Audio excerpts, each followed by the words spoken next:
You sit down to read a book. 3 paragraphs in, your hand reaches for your phone. You open Instagram for a second, check one notification, watch a short video, and somehow 15 minutes disappear. Then you return to the book, but now the page feels painfully slow. So you close it.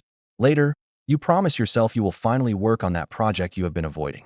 But the moment the task becomes difficult, your brain suddenly remembers that you should check your email, clean your desk, look up the weather, or watch one more video before getting started. By the end of the day, you feel mentally exhausted even though you barely completed anything. And the conclusion is always the same. I'm lazy. I have no discipline. My attention span is broken. But what if laziness is not actually the problem? What if your brain is simply overstimulated? Every day, a nervous system is being exposed to more information, more novelty, more emotional triggers, and more rapid rewards than the human brain was ever designed to process. A single hour online can contain hundreds of faces, opinions, jokes, arguments, tragedies, advertisements, and perfectly edited lives. One moment, you are watching someone cook dinner. 3 seconds later, you are watching a political argument. Then a luxury vacation. Then a relationship confession. Then a dog falling off a couch. Your brain is forced to change emotional channels over and over again without ever fully processing what it just saw. And eventually, ordinary life begins to feel unbearably quiet. This is why answering a simple question has become strangely difficult for so many people. What do you do for fun? 20 years ago, people might have said they played guitar, painted fixed old cars, gardened, joined a local sports league, built model airplanes, baked, volunteered, or spent time outdoors. Today, many people pause. They scroll. They watch. They consume. But they are not always sure what they actually do. We have more entertainment available than any generation in human history, yet many of us feel chronically bored. That is not a coincidence. Your brain is not necessarily losing its ability to enjoy life. It may simply be adapting to an environment where stimulation arrives too quickly, too easily, and too often. Think about what happens when you use short-form content. Every swipe gives you a new possibility. The next video might be funnier, more shocking, more useful, more attractive, more emotionally intense. You never know exactly what is coming, and that uncertainty keeps your attention locked in place. It is the same psychological principle that makes slot machines so compelling. Most pulls are ordinary, but occasionally something exciting appears. Your brain learns to keep checking, not because every reward is satisfying, but because the next one might be. Over time, this changes what your brain expects from experience. A walk has no dramatic cuts. A book does not give you a new emotional reward every 7 seconds. A conversation may contain pauses. Learning an instrument requires repeating the same awkward movement hundreds of times before it sounds remotely good. Real life has friction. Digital stimulation is designed to remove it. So when your brain gets accustomed to constant novelty, anything that develops slowly begins to feel defective. You try to read and think the book is boring. You try to exercise and think the workout is boring. You sit with a friend and feel the urge to check your phone during a quiet moment. You begin a creative project and abandon it when the first excitement disappears. But the activity may not actually be boring. Your brain may have simply forgotten how to remain present long enough for deeper enjoyment to arrive. That deeper enjoyment usually takes time. There is the quick pleasure of seeing something new, and then there is the slower satisfaction of becoming good at something. The first requires almost nothing from you. The second requires attention, frustration, patience, and repetition. One gives you stimulation. The other gives you meaning. And those two things are not the same. This also explains why some people feel as though nothing is fun anymore. They can spend hours cycling between social media, streaming services, online shopping, games, and news, yet finish the night feeling empty. They were stimulated the entire time, but they were rarely fulfilled. Psychologists use the word anhedonia to describe a reduced ability to experience pleasure. There is also growing discussion around a more modern pattern, sometimes called digital anhedonia, when prolonged exposure to intense digital stimulation makes ordinary real-world experiences feel less rewarding by comparison. This does not mean your phone has permanently destroyed your brain, and it does not mean every person who struggles to focus has the same cause. Attention difficulties can have many explanations and may deserve professional evaluation. But for many people, the problem is not a lack of ambition. It is that their brain has been trained to expect immediate rewards, while most meaningful activities provide delayed rewards. Imagine eating intensely flavored junk food all day. Afterward, an apple may taste almost flavorless. There is nothing wrong with the apple. Your senses have simply adapted to a much stronger level of stimulation. Your attention works in a similar way. When every empty second is filled with content, silence begins to feel uncomfortable. When every task is interrupted by notifications, sustained focus starts to feel unnatural. When every emotion can be escaped by opening an app, boredom becomes something you no longer know how to tolerate. But boredom is not a malfunction. Boredom is often the doorway your brain must pass through before curiosity, imagination, and genuine concentration return. Think back to childhood. You might have spent an entire afternoon building something pointless, drawing a made-up world, throwing a ball against a wall, rearranging your room, or inventing a game that made no sense to anyone else. You were not optimizing your time. You were not building a personal brand. You were not trying to monetize the activity. You were simply absorbed. That state of absorption is becoming rare because the moment an activity slows down, we now have an instant exit.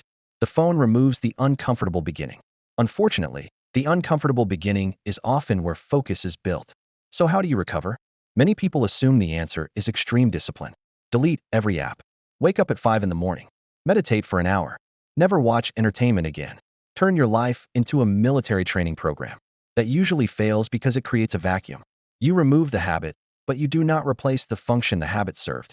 Your phone was not only entertaining you, it was filling pauses, regulating uncomfortable emotions, helping you avoid difficult tasks, providing social contact, giving you novelty, offering relief whenever life felt uncertain or slow. If you remove that source of stimulation without replacing it, the empty space can feel unbearable. That is why one of the most effective ways to reduce compulsive scrolling is not simply to consume less. It is to create more. Not necessarily content for an audience, just something that requires your participation. A hobby may sound like a small, almost childish solution to a serious attention problem, but that is exactly why it works. A real hobby retrains several abilities that passive consumption weakens. It asks you to stay with one activity. It makes progress visible over time. It gives your hands and body something to do. It allows you to experience frustration without immediately escaping. And it teaches your brain to enjoy rewards that arrive slowly. When you play guitar, the reward is not immediate. At first, your fingers hurt and the chords sound terrible. When you paint, the image rarely looks the way you imagined. When you garden, nothing happens for days. When you cook, some meals fail. When you learn a language, you feel incompetent before you feel fluent. This is not a flaw in the experience. This is the training. Every time you stay through the awkward stage, you are teaching your brain a new rule. I do not need immediate stimulation to continue. That rule is the foundation of concentration. A nourishing hobby also puts you into what psychologists often describe as a flow state. Flow happens when a task is challenging enough to require your full attention, but not so difficult that you immediately give up. During flow, self-consciousness becomes quieter. Time moves differently. You stop checking whether you are enjoying yourself because you are fully involved in the activity. That is the opposite of scrolling. Scrolling constantly asks, is this interesting enough? What's next? Flow says stay here. The goal is not to choose the most impressive hobby. It is to find an activity you are willing to return to even when no one is watching. This matters because modern culture has turned almost everything into performance. You start running, and suddenly you need to track every mile. You start painting, and someone tells you to sell prints. You begin baking, and now you are supposed to launch a business. You start reading, and you feel pressure to post reviews or count how many books you finish in a year. We have been taught that anything valuable should become productive, profitable, or visible. But a hobby can be valuable precisely because it is none of those things. You are allowed to be bad at it. You are allowed to make something no one sees. You are allowed to enjoy an activity that does not improve your resume. You do not have to turn every source of joy into another obligation. In fact, activities performed purely for their own sake can give your mind something that work and social media rarely provide: psychological recovery. A good hobby can help you disconnect from work, relax your nervous system, experience progress, and regain a sense of control. It can remind you that your identity is larger than your job, your productivity, or the version of yourself that appears online. So what kind of hobby should you choose? There are 4 broad categories worth exploring. The first is creative. This includes drawing, painting, photography, pottery, cooking, baking, writing, woodworking, gardening, music, sewing, interior design, filmmaking, or anything else that turns an idea into a physical result. You do not need to consider yourself creative. Creativity is not a personality type reserved for talented people. It is a human behavior. The value is not in producing something beautiful. The value is in making choices, solving problems, and expressing something that did not exist before. The second category is intellectual. You might read about a subject that has nothing to do with your career. Learn a language. Study history, astronomy, philosophy, architecture, psychology, or a culture you have always been curious about. The important thing is to choose something because it genuinely interests you, not because it looks useful. Curiosity is easier to sustain than obligation. The third category is physical well-being. This could be hiking, swimming, dancing, yoga, martial arts, rock climbing, running, lifting weights, or simply walking without headphones. Physical hobbies are especially powerful because they pull attention out of the abstract digital world and return it to the body. You feel balance, breathing, rhythm, fatigue, coordination, and movement. Your attention becomes grounded in something real. The fourth category is connection. Join a book club, attend a pottery class, play a team sport, cook with friends, host a monthly dinner, volunteer, start a recurring walk with someone you care about. Social media gives the appearance of connection, but shared activities often create something deeper. They give people a reason to meet repeatedly without forcing every interaction to depend on conversation alone. But do not spend 3 weeks researching the perfect hobby. That is another form of avoidance. Run small experiments. Choose one activity and try it once or twice. Do not ask, could I become great at this? Ask, did I feel slightly more alive while doing it? That is enough. And while hobbies can help, your environment still matters. You cannot train your attention effectively while allowing every app to interrupt you all day. Begin by creating small pockets of lower stimulation. Do not sleep beside your phone. Turn off notifications that are not sent by actual people. Eat one meal without a screen. Take one walk without audio. Leave your phone in another room while reading 10 pages. Give yourself a few minutes in line without immediately reaching for entertainment. These moments may feel uncomfortable at first. That discomfort is not evidence that the experiment is failing. It is evidence that your brain is adjusting. You may initially feel restless, irritated, or strangely empty. You might pick up a book and read the same paragraph 4 times. You may sit down to draw and feel an overwhelming desire to check your messages. That is normal. You are noticing the impulse that used to control you automatically. Do not try to eliminate the impulse through force. Delay it. Tell yourself, I can check my phone in 10 minutes. Then return to the activity. The goal is not perfect focus. The goal is to lengthen the distance between an urge and your response. That distance is where control returns. Start with 30 minutes. Not 30 minutes of self-improvement content. Not 30 minutes watching someone else practice a hobby. 30 minutes of actual participation. Play, build, write, cook, move, learn, make something badly. Be bored for 5 minutes and continue anyway. You may be surprised by what happens after the initial resistance fades. Your thoughts become quieter.